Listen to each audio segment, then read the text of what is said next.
Hello दोस्तों, कैसे हो। अभी कैरी का सीज़न है तो हमने ये कैरी ले ली है। ये हमारे घर की कैरी है। हमने इसे कद्दूकस कर लिया और पहले इसको तोड़ा, फिर धोया, फिर सुखाया, फिर कद्दूकस किया। ये हमने 1 किलो कैरी ले ली है क्योंकि आज हम कैरी और छोले की अचार बना रहे हैं, तो ये मैंने छोला ले लिया। 1 किलो में आप इस प्रकार की एक छोटी कटोरी छोले ले सकते हैं। छोले का काम बाद में होगा, लेकिन छोले को आप जब भी लें, उबालना नहीं है, ना ही भिगोना है, कुछ नहीं करना है। इसे केवल कपड़े से पोंछना है अपने को। अब हम इसके अंदर नमक और हल्दी लगा के और रख देंगे। नमक आप अपने स्वाद अनुसार और हल्दी आप अपने हिसाब से देख लें, क्योंकि हमें इसका पानी की ज़रूरत है। तो हम इसे नमक और हल्दी डाल के और इसे धूप में कपड़ा लपेट के और रख देंगे, जिससे इसका पानी 2-3 घंटे में निकल जाएगा। उस पानी का आगे हम क्या करेंगे आपको बताएंगे। ये देखिए दोस्तों, ये पानी निकल गया है। इसी पानी में हमने ये जो छोले लिए हैं वो डाल देंगे, ये देखिए, और इसे इसमें भिगो देंगे। करीब 1 घंटे तक हम इसमें भिगोएंगे। फिर जो कैरी में हमने हल्दी और नमक डाल रखा है उसी में इनको डाल देंगे, जो पूरी खटाई लेके ये फूल जाए। इसे उबालना नहीं है, ना ही भिगोना है, इस बात का विशेष ध्यान रखें। अब हम इसे भिगो के रख देंगे और उसके बाद में जो अचार के लिए चाहिए हमें चीज़ें, उसकी तैयारी करेंगे। ये देखिए दोस्तों, आज मैं इसके अंदर जीरा नहीं डाल रही हूँ, केवल जो बेसिक मसाले हैं अचार के लिए वही डाल रही हूँ। सबसे पहले हम सौंफ को बिना किसी घी तेल के थोड़ा सा कलर चेंज नहीं है तब तक सेक लेते हैं, जिसमें इसमें कोई नमी नहीं है।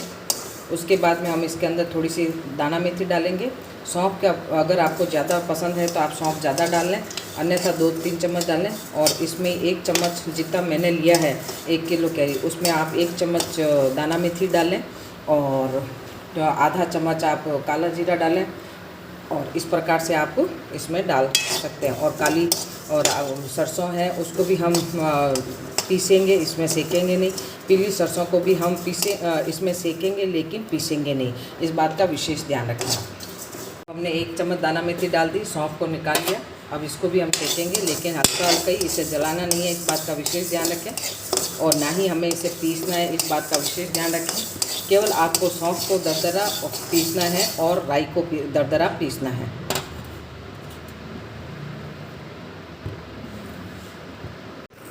ये देखिए, सौंफ हमने सेक ली, इसको दरदरा पीस लेंगे।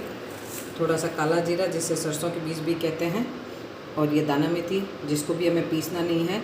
और हमने ये काली राई को पीस लिया है, और ये पीली राई को हम पीसेंगे नहीं, ऐसे ही डालेंगे। इसके बाद में हम इसके अंदर केवल नमक, मिर्च, हल्दी डालेंगे और हींग डालेंगे।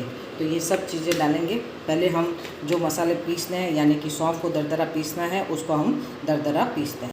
हेलो दोस्तों, ये देखिए, हमने इसके अंदर चने डाल दिए थे काबुली, और ये देखिए पूरे इसमें गल गए हैं नमक से उससे। अब हम इसके अंदर मसाला डालेंगे, जो हमने मसाला सेका था।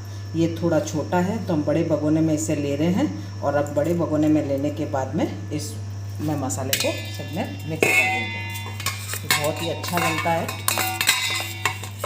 क्योंकि इसका जो पानी है वही हमारे चने को पका देता है, तो अचार खूब लंबे समय तक रहता है। अगर आपने चने को उबाल के बनाना है तो वो बन सकता है, लेकिन आपका अचार थोड़े दिन के लिए रहेगा, क्योंकि उसमें पानी रह ही जाता है, चाहे कितना ही करें। अब हम इसके अंदर मसाले जो मैंने सुबह आपको सेक के बताए थे 2 घंटे के बाद, अब मैं आपको बता रही हूँ। अब हमने इसके अंदर ये राई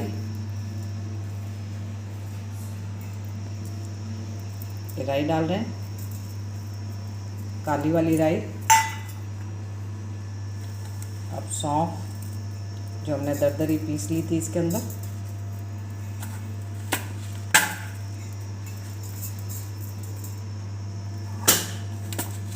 अब हम इसके अंदर दाना मेथी डालेंगे।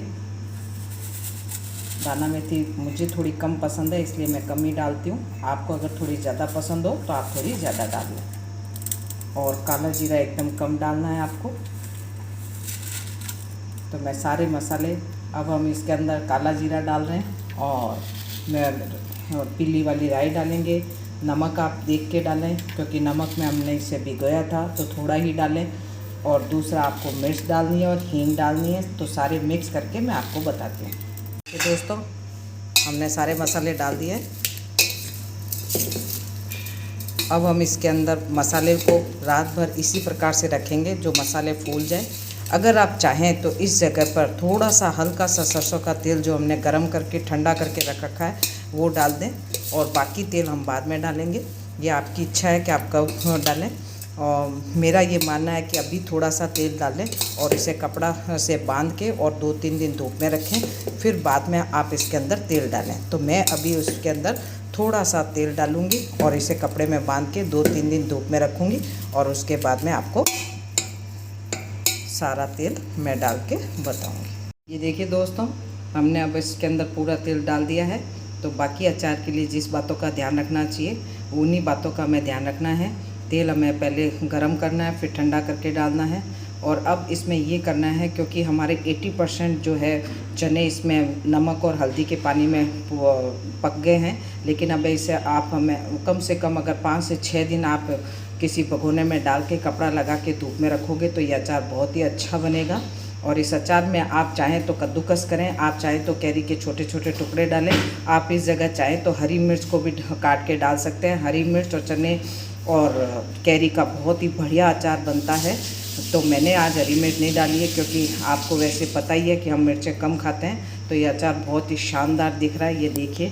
तो आप एक बार काबुली चना और कैरी का अचार बना के देखिए। अगर मेरा तरीके से बनाओगे तो आपका अचार 1-2 साल भी ख़राब नहीं होएगा। लेकिन अगर आपको चने उबाल के डालने हैं तो वो थोड़े ही समय के लिए काम में रहेंगे, क्योंकि उसमें अगर आप इस प्रकार का अचार बनाएंगे जिसमें काबुली चने को आप भिगो के और सीटी लगा के और धूप में सुखाओगे और उसके बाद अचार डालने के बाद विनेगर डालोगे तो वो भी लंबे समय तक चल जाएगा। अगर आप मुझे कहोगे तो मैं आपको वो वीडियो भी बना के दिखा दूँगी। तो ये शानदार अचार बन के तैयार हो गया है। ये अचार खुद मेरे घर की कैरी का है, तो ये इतना बढ़िया है कि मुझे तो अच्छा लग रहा है। अगर आपको भी अच्छा लग रहा हो मेरे बनाने का तरीका और मेरे बताने का तरीका तो आप इसे बनाइए, खाइए और मुझे फीडबैक दीजिए। धन्यवाद।